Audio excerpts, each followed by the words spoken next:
এখন থেকে আপনার প্রিয় সিরিয়ালগুলো ফ্রিতে দেখুন এক্সক্লুসিভলি শুধুমাত্র। এই কি দৃশ্য দেখলাম আমরা, নিজের চোখেও যে বিশ্বাস হচ্ছে না। স্বয়ং রাজগুরু ব্রাহ্মণরা যে বিগ্রহ তুলতে পারলো না, শীতলা বাচ্চা মেয়ে হয়ে সেটা অনায়াসেই তুলে দিল। এ কি করে সম্ভব?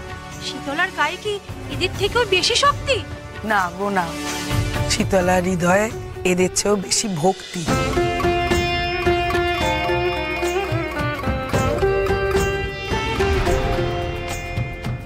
আর ভোলানাথ ভক্তি ছাড়া তো আর কিছুই চান না, তাই ওর মতো সৎ ভক্তিমতী কোমল স্বভাবের মেয়ের ডাকে মহাদেব সাড়া দিতে বাধ্য হয়েছে।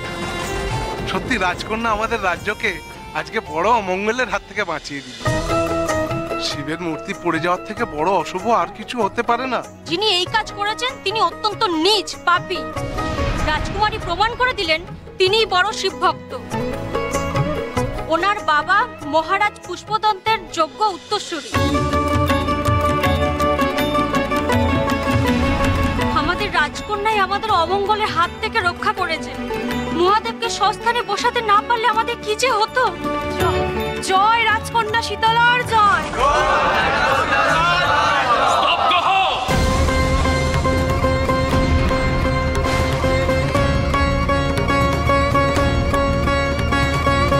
জয়ধ্বনি বন্ধ করো, না হলে সবার গলার স্বর আমি চিরকালের জন্য বন্ধ করে দেবো।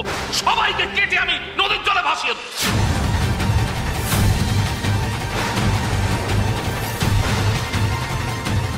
শীতলা, তোর এত বড় সাহস! এক ঘরে হয়ে যাবার পরেও তুই গন্ধর্বপুরের কুলদেবতাকে স্পর্শ করি। জানিস এই অপরাধের জন্য আমি এক্ষুনি তো দুটো হাত কেটে ফেলার আদেশ দিতে পারি। না না দাদা, ওকে কিছু বলো না। শীতলা এদিকে এদিকে, না না না, ওকে ক্ষমা করে দাও দাদা, ওকে ক্ষমা করে দাও।